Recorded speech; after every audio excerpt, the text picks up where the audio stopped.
শিবায় নমঃ। আজ হলো শ্রাবণ মাসের শেষ সোমবার, তাই তো একটু সুন্দর করে সাজুগুজু করে রেডি হলাম মন্দিরে পুজো দিতে যাওয়ার জন্য। ছেলেও স্কুল চলে গেছে আর বর্মশাইও ডিউটি চলে গেছে, তাই তো দিদিভাইকে সঙ্গে নিয়ে বেরিয়ে পড়লাম পুজো দিতে যাওয়ার জন্য। আসলে শ্রাবণ মাসের প্রথম সোমবার আর শেষ সোমবারটা করি আমি।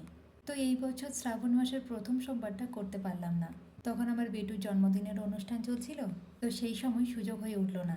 তাই আর শেষ সোমবারটা মিস করা যাবে না। আর যেহেতু বাড়ির সামনেই মন্দির রয়েছে, পুজো করতে অসুবিধে কোথায়?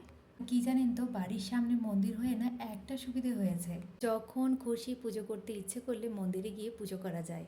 যাই হোক, মন্দিরে ঢোকার আগে ওর জন্য কিছু প্রসাদী আর রেডি করা প্রদীপ নেওয়ার ছিল। সামনের দোকান থেকে সমস্ত কিছুটা কেনাকাটা করে সোজা মন্দিরে চলে এসেছি। এই সোমবার বলে মন্দিরে কত ভিড় হয়েছে। যাই হোক, তাড়াতাড়ি করে ভোলে বাবার মাথায় জল ঢেলে পুষ্পাঞ্জলি দিয়ে পুজোটাও সেরে নিয়েছি। আর মন্দিরে যেহেতু কালী মা, গণেশজি, হনুমানজিও রয়েছে, তাই তো প্রথমে ভোলে বাবার পুজোটা সেরে নিয়ে সববার পুজোটাও সেরে নিয়েছি। ভোলে বাবা যেন সবাইকে ভালো রাখেন, সুস্থ রাখেন আর সববার মনস্কামনা যেন পূরণ করেন। ব্যাস, এতটাই চাওয়া। পুজো দেওয়া কমপ্লিট, ধরলাম বাড়ির পথ। রুমে গিয়ে এরপরে আবার ছেলেকে স্কুল থেকেও নিতে যেতে হবে।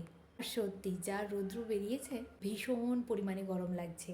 যাই হোক, চলুন আজকের মতন এই পর্যন্ত। সবাই খুব ভালো থাকবেন, দেখা হচ্ছে নেক্সট ব্লগে। আর কেমন লেগেছে অবশ্যই জানাবেন। টাটা।